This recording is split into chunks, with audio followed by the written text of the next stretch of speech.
Imagina que llegas del trabajo o de la universidad a tu casa. En este momento lo único que quieres es sentarte en tu sillón, quitarte los zapatos, poner música relajante y leer una novela que te ha atrapado por semanas. Devoras página tras página y las palabras se deshacen en tu lengua como diminutos granos de azúcar. La tensión de la trama te envuelve, te lleva a otro mundo y te hace parte de la historia. Al final, te das cuenta de que el personaje principal vive en tu realidad, que estás leyendo sobre tu propia vida.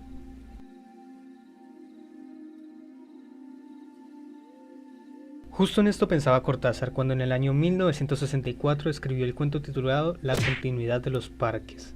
Este es un relato muy bello que mezcla dos tramas ficcionales para fundirlas en una sola trama impactante para el lector real. Es decir, Cortázar escribe un cuento de 2 párrafos que llega al lector y lo traspasa. Lo hace parte de una historia con un final inesperado, pero que construye como si estuviera tejiendo un entramado de signos que logran que todos los acontecimientos tengan sentido. En otras palabras, todo lo que escribe en este cuento tiene un propósito. No hay ninguna palabra que esté de adorno, y se demuestra la habilidad de este autor para utilizar el lenguaje de tal manera que dice muchas cosas con un mínimo de palabras posibles. Había empezado a leer la novela unos días antes. La abandonó por negocios urgentes, volvió a abrirla cuando regresaba en tren a la finca. Se dejaba interesar lentamente por la trama, por el dibujo de los personajes.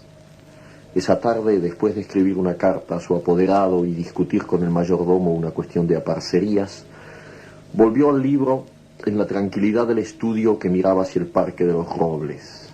Arrellanado en su sillón favorito, de espaldas a la puerta que lo hubiera molestado como una irritante posibilidad de intrusiones, dejó que su mano izquierda acariciara una y otra vez el terciopelo verde y se puso a leer los últimos capítulos.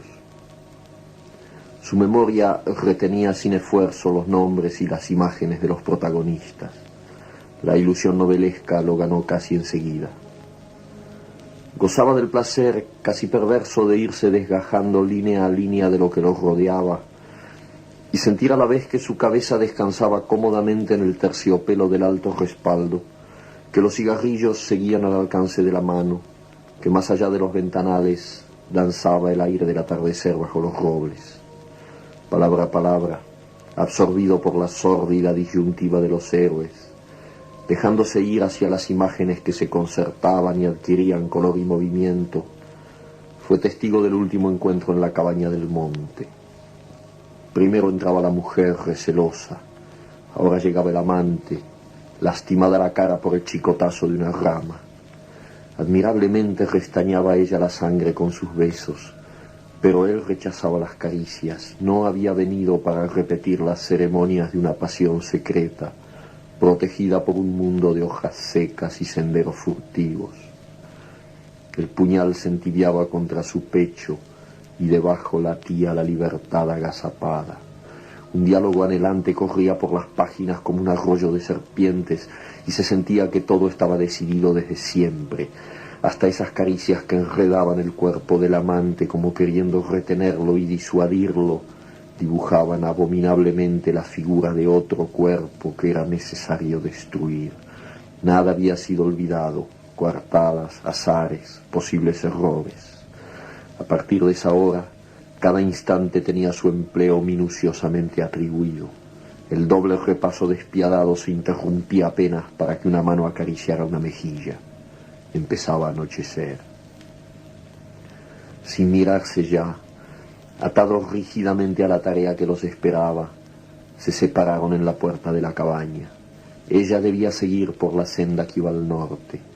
Desde la senda opuesta, él se volvió un instante para verla correr con el pelo suelto. Corrió a su vez parapetándose en los árboles y los setos hasta distinguir en la bruma malva del crepúsculo la alameda que llevaba a la casa. Los perros no debían ladrar y no ladraron. El mayordomo no estaría a esa hora y no estaba. Subió los 3 peldaños del porche y entró. Desde la sangre galopando en sus oídos le llegaban las palabras de la mujer. Primero una sala azul, después una galería, una escalera alfombrada. En lo alto 2 puertas. Nadie en la primera habitación, nadie en la segunda. La puerta del salón y entonces el puñal en la mano, la luz de los ventanales, el alto respaldo de un sillón de terciopelo verde, la cabeza del hombre en el sillón leyendo una novela. Desde el título, Cortázar advierte al lector sobre el punto de quiebre de la historia. Describe algo así como un portal en el que la ficción primaria o la ficción del lector se entremezcla con la ficción secundaria o la ficción de los amantes que deben cometer un asesinato. En un primer momento el lector no sospecha sobre la relación que tiene esta continuidad, pero se hace más clara en el punto en el que el personaje principal cruza por los árboles que llevan a la cabaña del bosque para que los personajes de ambas ficciones se encuentren en las últimas líneas del relato. Como se mencionó anteriormente, el autor de este relato no deja nada al aire, es decir, que todo lo que describe se entrelaza con los aspectos que sostienen el argumento de la obra. Esto se puede evidenciar en la descripción del estudio del personaje. Se hace una sensibilización breve sobre sus labores y la ambientación que se construye cuando se sienta a leer. Incluso se hace referencia a que el despacho mira hacia el lugar por donde cruza el amante líneas después. Además, se explicita un momento clave para que el lector real identifique que se trata de dos fricciones entremezcladas, el sillón de terciopelo verde. Es necesario que el lector real comprenda que el lector ficticio está absolutamente cómodo al momento de leer, esto para que dé la ilusión de inmersión en la obra o como una metáfora de absorción que vive el personaje cuando va a argumentar o para argumentar los eventos que suceden al final del cuento. Adicionalmente, Fernando Chele nos señala que este, junto a otro elemento, es fundamental para darse cuenta de una combinación entre las ambas ficciones. Vemos cómo hay dos elementos significativos en el paisaje, el sillón de terciopelo verde y el hecho de que el lector se haya ubicado de espaldas a la puerta para no ser interrumpido. Esto es necesario porque es precisamente esta escena en la que se narra desde la perspectiva del amante asesino, la cual justifica todo el accionar del lector ficcional para que pueda darse una continuidad a la narración. Cheye, 2016, señala tres momentos a lo largo del relato que hacen referencia a las combinaciones narrativas de los tres mundos que se están abordando. En la primera parte se hace un acercamiento al lector real sobre el personaje en común. Es decir, Cortázar retrata un hombre que termina sus labores, se menciona un mayordomo que después tendrá relevancia por su ausencia, y se expresa su devoción hacia el libro que está leyendo. Y por último, se desmigaja poco a poco la realidad de este sujeto para entrometerlo discretamente en una realidad nueva. Esto puede verse cuando se reitera la existencia del sillón de terciopelo verde y el desvanecimiento hacia la obra ficcional. Palabra a palabra, absorbido por la sórdida disyuntiva de los héroes, dejándose ir hacia las imágenes que se concertaban y adquirían color y movimiento, fue testigo del último encuentro en la cabaña del monte. En este punto el lector entiende que el autor lo inducirá a otra historia dentro de la historia primaria, es decir, se señala un punto de quiebre. En esta segunda ficción se relata la historia de dos amantes que están a punto de cometer un crimen pasional. Se deja implícito que la mujer mencionada en la obra debe ser la esposa del lector de la primera ficción. Además, Cortázar representa la pasión entre ambos amantes mediante símbolos como el cuchillo en el pecho que implica el vértigo de la libertad, además de la sangre que da pistas al lector sobre el asesinato que se señala al final del relato. A pesar de esto, de centrarse la trama en los amantes furtivos, el autor también recalca que se trata de una ficción que el lector principal está disfrutando. Se puede leer que un diálogo anhelante corría por las páginas como un arroyo de serpientes y se sentía que todo estaba decidido desde siempre, hasta esas caricias que enredaban el cuerpo del amante como queriendo retenerlo y disuadirlo, dibujaban abominablemente la figura de otro cuerpo que era necesario destruir. Lo cual implica que el lector real recuerde que se trata de una ficción secundaria dentro de la primera ficción. Se debe señalar que Cortázar utiliza la economía del lenguaje para generar un mayor impacto posible, es decir, no destacó aspectos psicológicos ni físicos de ningún personaje, en cambio se centró en relatar lo relevante de cada uno, las relaciones interpersonales que terminarían justificando la mezcla de ambos mundos en uno solo. En el último momento de la ficción se señalan esos árboles, esos setos y esa alameda que está viendo el personaje de la novela son precisamente los de la casa del lector. Cheye, 2016. Nuevamente se sugiere un punto de quiebre en el que el amante asesino va en busca del lector ficcional para cometer el crimen. Aquí hay una suerte de portal, en el que ambas ficciones se mezclan y el lector real intuye que el destino está dado y que cuando el homicida entre a la casa del lector lo buscará para asesinarlo, pero esto solo se sugiere, realmente no hay un indicio sólido de que esto vaya a pasar aún. En su lugar parece que el lector sigue inmerso en su lectura hasta que se señala el clímax del relato, donde todo se esclarece y se lee lo siguiente. Subió los 3 peldaños del porche y entró. Desde la sangre galopando en sus oídos le llegaban las palabras de la mujer. Primero una sala azul, después una galería, una escalera alfombrada. En lo alto 2 puertas. Nadie en la primera habitación, nadie en la segunda. La puerta del salón y entonces el puñal en la mano, la luz de los ventanales, el alto respaldo de un sillón de terciopelo verde, la cabeza del hombre en el sillón leyendo una novela. Al final del relato, Cortázar sugiere un final abierto, para no caer en la nimiedad del homicidio, pero siempre gira en torno al encuentro de estos dos sujetos que terminan compartiendo un espacio temporal fantástico. Es decir, la descripción de la muerte del lector haría que lo más importante del relato fuera el final trágico, y no la construcción compleja de los personajes que cruzan un punto de encuentro que implica la ruptura de una ficción a otra. Lo cual significa que la construcción de escenarios y ambientes de Cortázar cobran relevancia cuando el final es impactante, a pesar de que el lector sepa cómo va a terminar. En cambio, se deja la sensación de necesitar una relectura para recuperar todos los detalles que arman el rompecabezas que conforman la mezcla de ambas realidades. Este cuento tiene características fantásticas porque se encuentran dos mundos del cual uno es posible por las descripciones fieles a la realidad y el otro es totalmente imposible o ficticio por la condición de inexistencia, es decir, que la primera ficción se caracteriza por tener aspectos fieles a cómo sería una persona o una simulación real, un hombre que llega cansado del trabajo y se dispone a leer una novela que versa sobre 2 amantes que deben deshacerse de un tercero para que su amor sea libre. Y en la segunda ficción, los amantes salen de la novela de manera discreta para ser parte de la realidad del lector que está siguiendo la historia.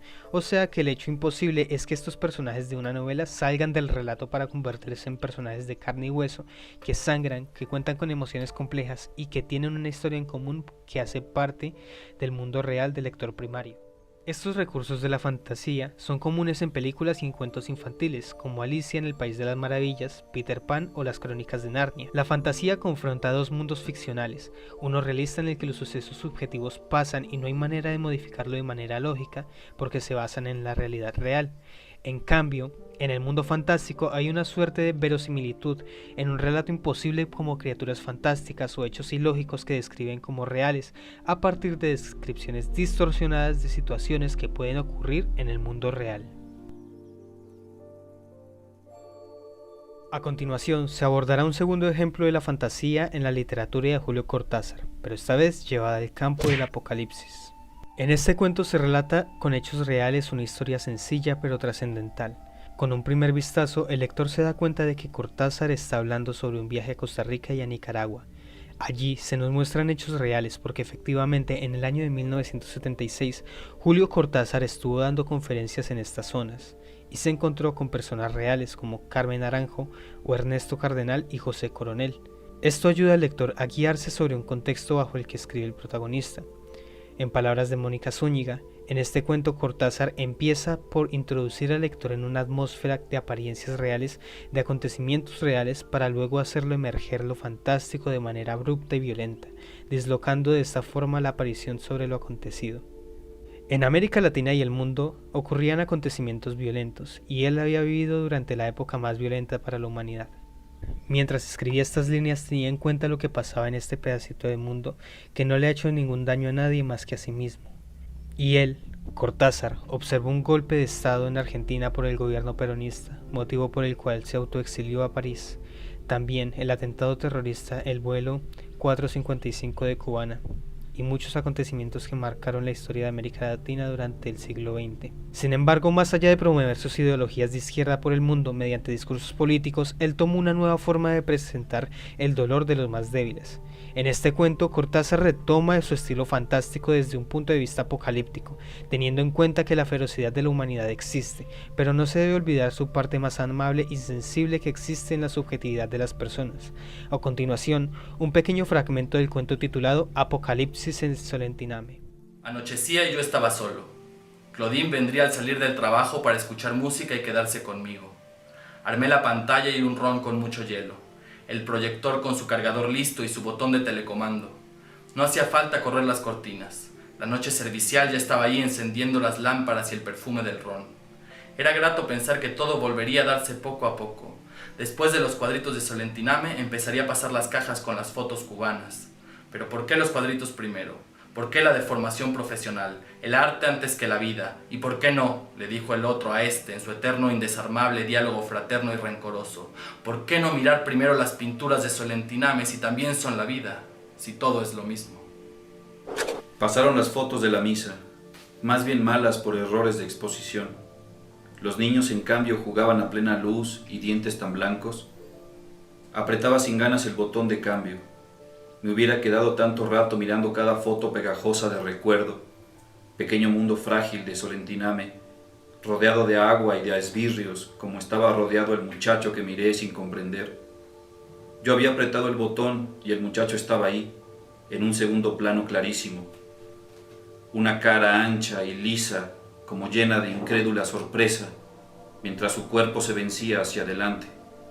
El agujero nítido en mitad de la frente. La pistola del oficial marcando todavía la trayectoria de la bala. Los otros a los lados con las metralletas. Un fondo confuso de casas y de árboles. Se piensa lo que se piensa.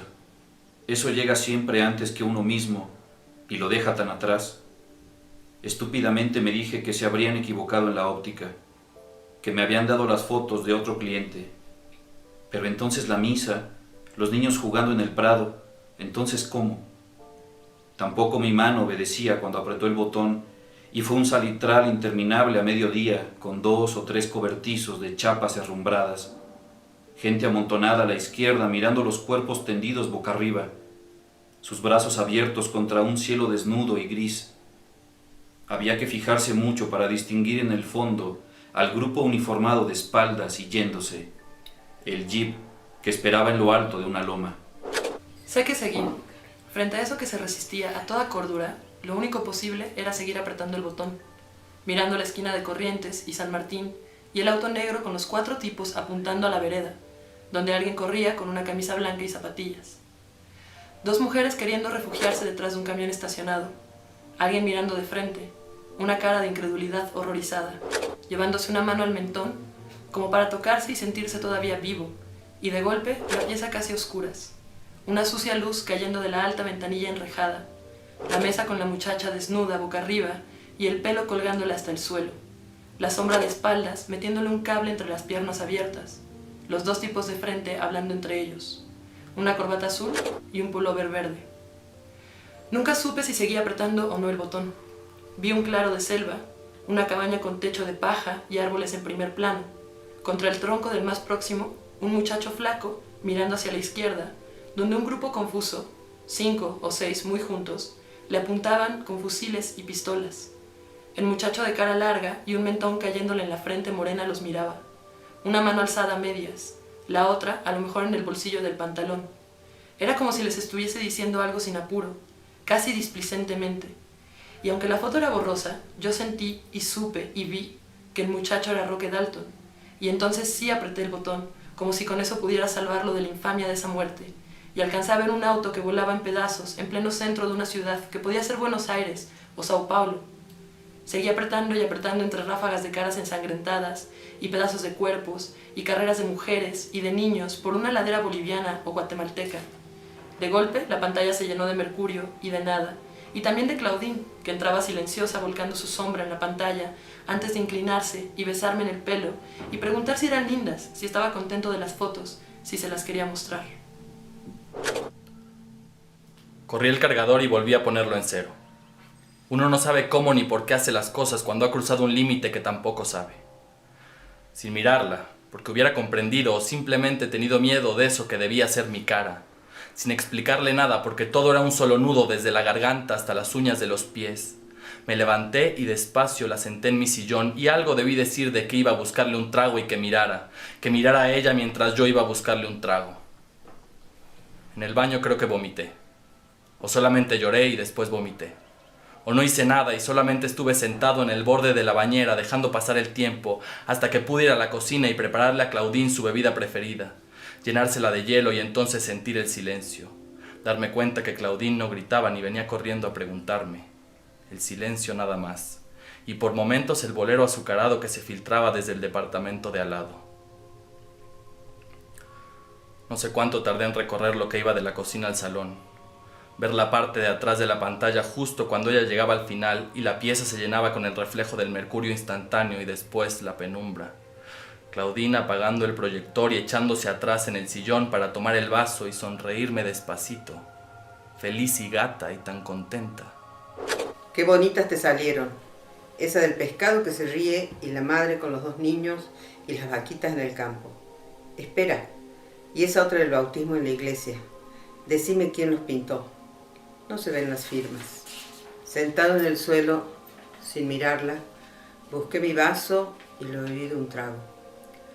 No le iba a decir nada. ¿Qué le podía decir ahora? Pero me acuerdo que pensé vagamente en preguntarle una idiotez. Preguntarle si en algún momento no había visto una foto de Napoleón a caballo. Pero no se lo pregunté, claro. Lo fantástico irrumpe en la noche, el espacio que engendra igualmente el sueño y la muerte, las ensoñaciones y las angustias, la ternura y el engaño. Entrar en la noche es volver a indeterminado donde se mezclan las pesadillas y monstruos, las ideas negras. En el espacio del cuento se observan unas imágenes atroces que se reflejan cuando el escritor se halla en soledad y le atraviesan instantes retratados en fotos que no tomó, que en un principio serían hermosas pero que se transformaron en motivo de dolor, pérdida y tristeza. Evidentemente, la proyección de estos fenómenos descritos detalladamente en la escritura de Cortázar implica un trasfondo político, implica la violencia sufrida en varios países de América Latina y que se muestra como una manera de conseguir el acercamiento del dolo humano, más allá de buscarle una moraleja o una influencia política. Es decir, Cortázar observa mediante su texto hechos que se develan, dejan de estar ocultos y se muestran ampliamente ante los ojos del escritor para recordarle la sanguinaria realidad que rodea a América. Sin embargo, esto se encierra en el componente fantástico, pues se describe que estas fotos no están realmente ahí. En la realidad, las fotos que reveló Cortázar en su ficción eran fotos alegres de niños jugando, de vaquitas y de peces sonriendo. Por ende, la fantasía hace un acercamiento a prácticas políticas cuestionables, pero no se limita a describir el dolor por el dolor, sino el dolor en función de un apocalipsis imperante. En este apocalipsis se enuncian 2 grandes aspectos que se deben tener en cuenta en el relato, el enfrentamiento de la vida y de la muerte. Cortázar refleja en un mismo espacio 2 partes de un todo. En la misma imagen, el escritor puede ver la belleza de la vida, la tranquilidad y la inocencia de un paisaje hermoso, al igual que refleja la violencia característica de los seres humanos, la ejecución sistemática, las tierras tan llenas de sangre que una persona no puede caminar por el fango.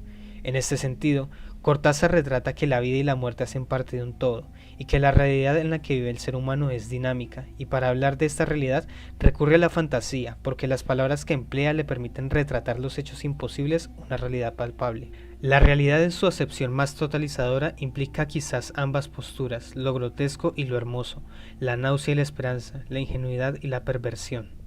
Al igual que el cuento titulado La continuidad de los parques, Cortázar refiere a un portal que une el mundo ficticio con la realidad, es decir, enlaza las características de ambas partes para hacer sentir al lector que las imágenes que ve el escritor son reales, que existe el sufrimiento humano y que converge simultáneamente con la vida humana. Este se ve reflejado en el siguiente fragmento. Pasaron las fotos de la misa, más bien malas por errores de exposición. Los niños, en cambio, jugaban a plena luz y dientes tan blancos. Apretaba sin ganas el botón de cambio. Me hubiera quedado tanto rato mirando cada foto pegajosa de recuerdo, pequeño mundo frágil de Solentiname, rodeado de agua y de esbirrios, como estaba rodeado el muchacho que miré sin comprender. Yo había apretado el botón y el muchacho estaba ahí, en un segundo plano clarísimo. Una cara ancha y lisa, como llena de incrédula sorpresa, mientras su cuerpo se vencía hacia adelante. El agujero nítido en mitad de la frente, la pistola del oficial marcando todavía la trayectoria de la bala, los otros a los lados con las metralletas, un fondo confuso de casas y de árboles. En este fragmento existe el punto de ruptura, en el que la realidad y la ficción se mezclan y el lector empieza a ver con los ojos del escritor como una primera persona. Este recurso literario asalta a quien lee, porque es totalmente inesperado. Antes no se ofrece ningún indicio de que las imágenes puedan cambiar como por arte de magia. En cambio, se presenta una escena normal de Cortázar preparando unas fotografías para mostrárselas a Claudine, su novia. Este tipo de literatura está construida por recursos literarios que conforman un discurso trágico que a la vez es esperanzador. Estos recursos son la literatura de los perseguidos, la literatura desde abajo y la literatura surgida en tiempos de crisis. Para entender mejor la literatura apocalíptica, nos remitiremos antes a este fragmento del video. 66 años después de la muerte de Cristo, los judíos se cansaron de esperar al Mesías y empezaron una revolución, que acabó muy mal para ellos. Jerusalén fue saqueada, el templo destruido, y a los judíos los obligaron a escapar, a vivir en diáspora. Otra vez lo habían perdido todo, pero ahora tenían una nueva historia. Esto obligó a los seguidores de Cristo a tomar una decisión. ¿Seguirían siendo judíos o serían algo más? El cristianismo tenía dos grandes ventajas sobre el judaísmo. Una era que estaba abierta a todo el mundo. Esto significa que... Así es, señoras y señores, estamos hablando de circuncisión. La segunda era que el apóstol Pablo era ciudadano de Roma, lo que le permitió predicar por todo el mundo conocido, excepto el imperio sasánida. Y cuando hablaba del fin de los tiempos y el reino de Dios en la tierra, lo hacía en un imperio romano que ya estaba en camino de desmoronarse, donde las condiciones de vida empeoraban tan rápidamente que sí parecía el fin de los tiempos. Por todo el imperio surgieron comunas cristianas, unas más pacíficas que otras, y cuando alcanzaron el 10% de la población romana, el emperador ordenó que se les persiguiera. Estos no eran religiosos normales, eran fanáticos. Cuando un cristiano era llevado a juicio, generalmente le daban a elegir. Puedes darle una ofrenda simple al emperador, cualquier cosita, y te dejamos ir, o no le des nada, y te echamos a los leones.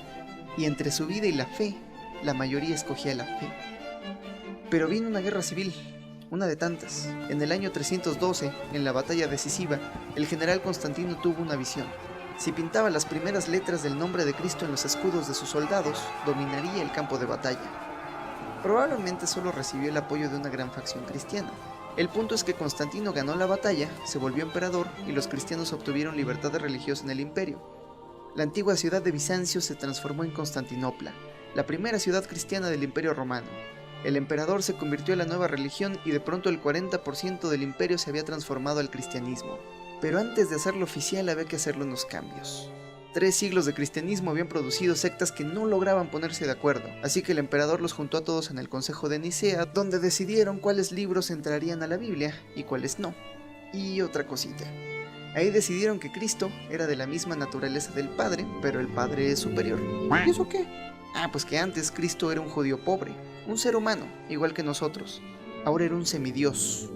Cristo quiso introducir la democracia al reino de los cielos y Constantino se aseguró de que la religión siguiera siendo una monarquía. En el arte bizantino, Cristo es representado como un rey, con una corona de oro, a pesar de que Cristo nunca fue rey, siempre fue pobre, pero la población de Bizancio, acostumbrada a la riqueza, no podía concebir la divinidad sin el oro. El gran logro de la iglesia en Roma fue institucionalizar la culpa, porque la religión que ellos construyeron se trata de seguir los pasos de Cristo, pero ahora Él es un semidios.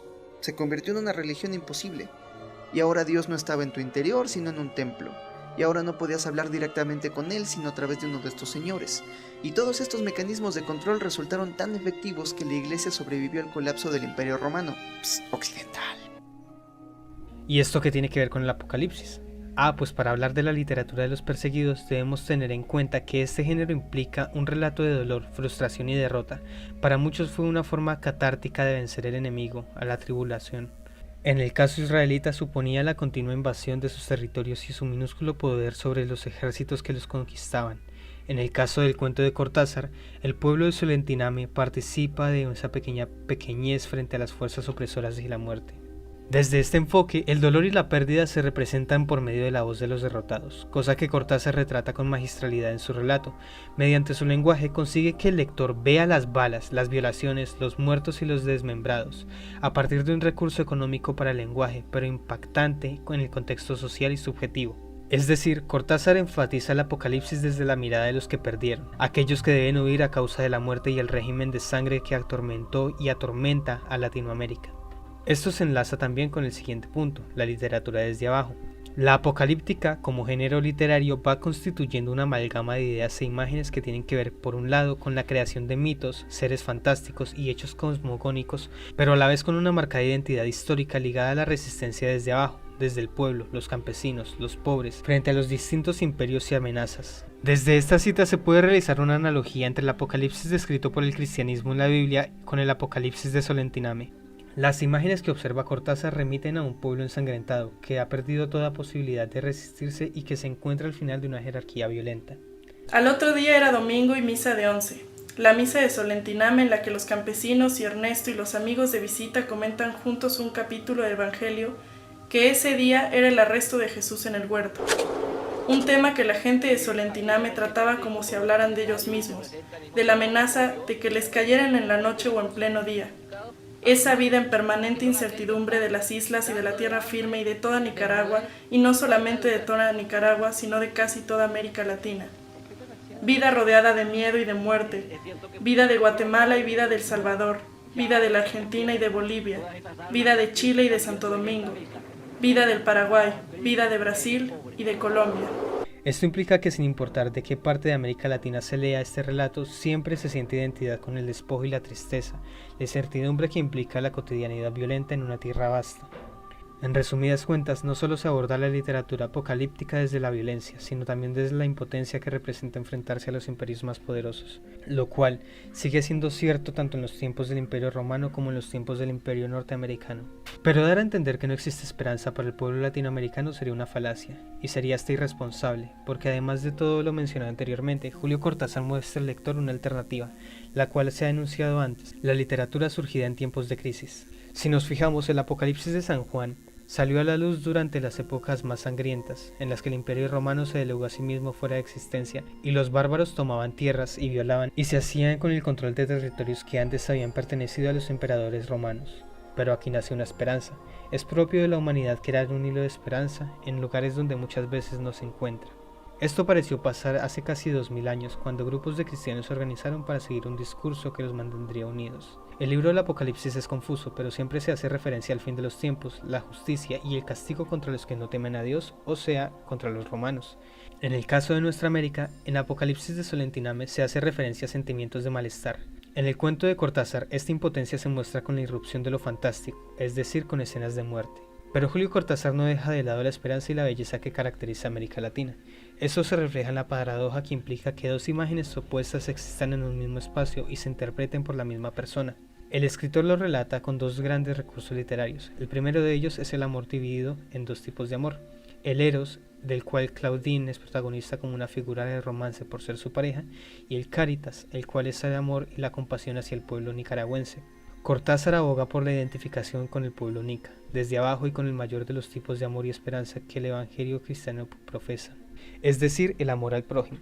Se retrata que Cortázar siente el dolor de una tierra que no es la suya, pero que comparte con personas de carne y hueso que han sido víctimas de la cruel moledora de carne que puede llegar a convertirse en los estados totalitarios. El segundo recurso que utiliza es la misma imagen inicial que maravilló a Julio Cortázar y que estuvo horas admirando por su belleza. Es decir, este recurso literario implica un regreso a la realidad, dejando de lado la historia sangrienta sin olvidarla, para admirar a un momento una vaquita, un pez sonriente, una madre con sus hijos, una vida tranquila en medio del caos que significa la política americana. En resumidas cuentas, la literatura apocalíptica de Cortázar no niega la bestialidad humana, pero es consciente de que la vida también puede ser hermosa, como lo muestra en el penúltimo párrafo del cuento argentino. Qué bonitas te salieron, esa del pescado que se ríe y la madre con los dos niños y las vaquitas en el campo. Espera, y esa otra del bautismo en la iglesia. Decime quién los pintó. No se ven las firmas. Sentado en el suelo, sin mirarla, busqué mi vaso y lo bebí de un trago. No le iba a decir nada. ¿Qué le podía decir ahora? Pero me acuerdo que pensé vagamente en preguntarle una idiotez. Preguntarle si en algún momento no había visto una foto de Napoleón a caballo. Pero no se lo pregunté, claro. Según Zúñiga, la literatura que surge en tiempos de crisis es una suerte de catarsis, de antídoto contra la locura. Por eso, las escenas de muerte y suplicio no son negadas, sino matizadas con paisajes de armonía y de belleza. Las plagas en el Apocalipsis de San Juan aparecen junto al cielo nuevo y la tierra nueva. Los asesinatos en el cuento de Cortázar se muestran a la par de los cuadros inocentes y las amistades entrañables o el amor erótico. La fantasía puede llegar a reflejar mejor la realidad de lo que puede hacerlo un informe periodístico o una crónica o una barra de estadísticas. Mediante la literatura fantástica se puede representar los aspectos más humanos que resaltan la subjetividad de las personas. Además, la literatura apocalíptica puede ser un rescate para los olvidados, a la vez que es un salvavidas para quienes están a punto de caer en el olvido.